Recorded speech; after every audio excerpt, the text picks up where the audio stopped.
نحمدہ و نصلی علی رسولہ الکریم اما بعد فاعوذ باللہ من الشیطان الرجیم بسم اللہ الرحمن الرحیم۔ معزز سامعین کرام، آج کا ہمارا موضوع ہے تمام اقسام کے مقتدیوں کے لیے چند ضروری مسائل۔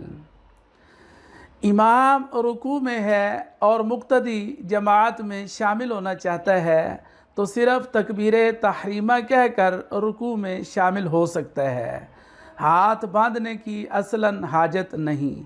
صرف تکبیر تحریمہ کہہ کر رکوع میں شامل ہونے سے سنت یعنی تکبیر رکوع فوت ہو گئی، لہٰذا چاہیے سیدھے کھڑے ہونے کی حالت میں تکبیر تحریمہ کہے، اور اگر ثنا پڑھنے کی فرصت نہ ہو، یعنی یہ احتمال ہو کہ اگر ثنا پڑھتا ہوں تو امام رکوع سے سر اٹھا لے گا، تو ایسی صورت میں ثنا نہ پڑھے بلکہ تکبیر تحریمہ کے ساتھ فوراً دوسری تکبیر کہہ کر رکوع میں چلا جائے۔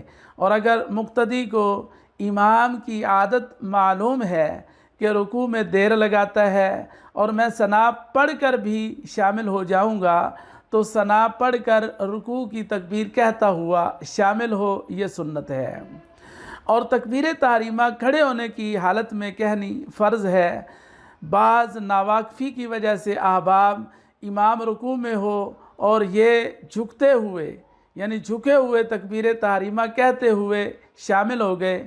اگر اتنا جھکے کہ تکبیر تحریمہ ختم کرنے سے پہلے ہاتھ دراز کرے تو ہاتھ گھٹنے تک پہنچ جائیں گے تو نماز نہ ہوگی۔ قعدہ اولیٰ میں امام تشہد پڑھ کر تیسری رکعت کے لیے کھڑا ہو گیا اور بعض مقتدی تشہد پڑھنا بھول گئے اور امام کے ساتھ کھڑے ہو گئے، تو جس نے تشہد نہیں پڑھا تھا وہ بیٹھ جائے اور تشہد پڑھ کر امام کی متابعت کرے، اگرچہ رکعت بھی فوت ہو جائے، اس کو تشہد پلٹ کے پڑھنا ہوگا۔ مقتدی نے امام سے پہلے رکوع یا سجدہ کیا، مگر اس کے سر اٹھانے سے پہلے ہی امام رکوع یا سجدہ میں پہنچ گیا تو مقتدی کا رکوع یا سجدہ ہو گیا، مگر مقتدی کا ایسا کرنا حرام ہے۔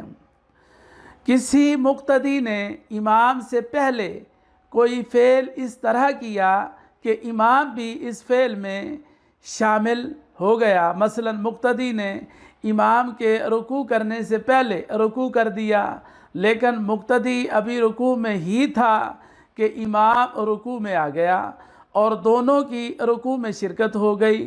یہ صورت اگرچہ سخت ناجائز اور ممنوع ہے اور حدیث پاک میں اس پر شدید وعید وارد ہے، مگر اس صورت میں بھی نماز ہو جائے گی جبکہ مقتدی اور امام کی رکوع میں مشارکت ہو جائے۔ اور اگر امام ابھی رکوع میں نہ آنے پایا تھا اور مقتدی نے سر اٹھا لیا اور پھر مقتدی نے امام کے ساتھ یا بعد میں اس فعل کے اعادہ نہ کیا تو مقتدی کی نماز بالکل نہ ہوئی۔ اب فرض متابعت کی کوئی صورت نہ پائی گئی تو فرض ترک ہوا، لہٰذا اس کی نماز بھی نہ ہوگی۔ 5 چیزیں وہ ہیں کہ اگر امام انہیں نہ کرے اور چھوڑ دے تو مقتدی بھی ان چیزوں کو نہ کرے اور امام کا ساتھ دے۔ نمبر 1 تکبیرات عیدین، نمبر 2 قعدہ اولیٰ، نمبر 3 سجدہ تلاوت، نمبر 4 سجدہ سہو، اور نمبر 5 دعائے قنوت جب کہ رکوع فوت ہونے کا اندیشہ ہو، ورنہ قنوت پڑھ کر رکوع میں شامل ہو۔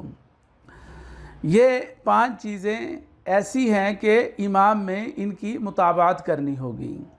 امام نے 2 رکعت کے بعد قعدہ اولیٰ نہ کیا، تیسری رکعت کے لیے کھڑا ہونے جا رہا ہے، تو جب تک امام سیدھا کھڑا نہ ہوا، مقتدی قعدہ اولیٰ ترک نہ کر کے اور امام کی متابعت نہ کرے بلکہ اسے لقمہ دے کر بتائے تاکہ وہ قعدہ میں واپس آ جائے۔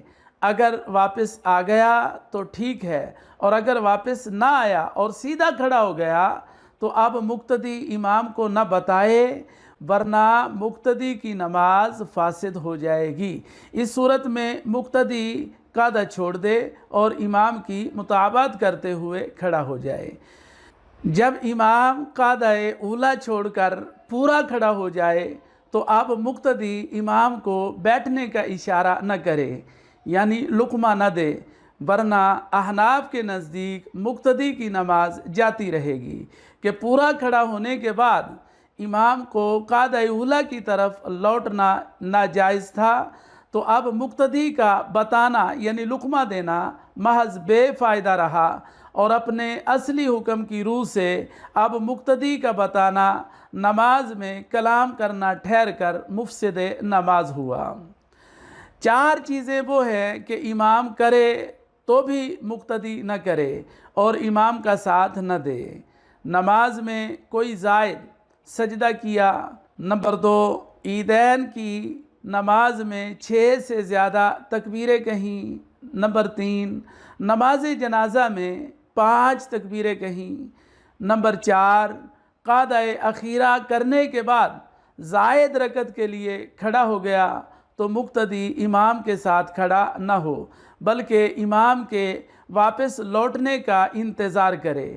اگر امام 5ویں رکعت کے سجدہ سے پہلے لوٹ آئے تو مقتدی اس کا ساتھ دے اور امام کے ساتھ ہی سلام پھیرے اور امام کے ساتھ ہی سجدہ سہو بھی کرے، اور اگر امام نے 5ویں رکعت کا سجدہ کر لیا اور قاعدہ میں نہیں لوٹا تو مقتدی تنہا سلام پھیر کر اپنی نماز پوری کر لے، اور اگر امام نے قاعدہ اخیرہ نہیں کیا تھا اور 5ویں رکعت کا سجدہ کر لیا تو سب کی نماز فاسد ہو گئی، اگرچہ مقتدی نے تشہد پڑھ کر سلام پھیر لیا ہو۔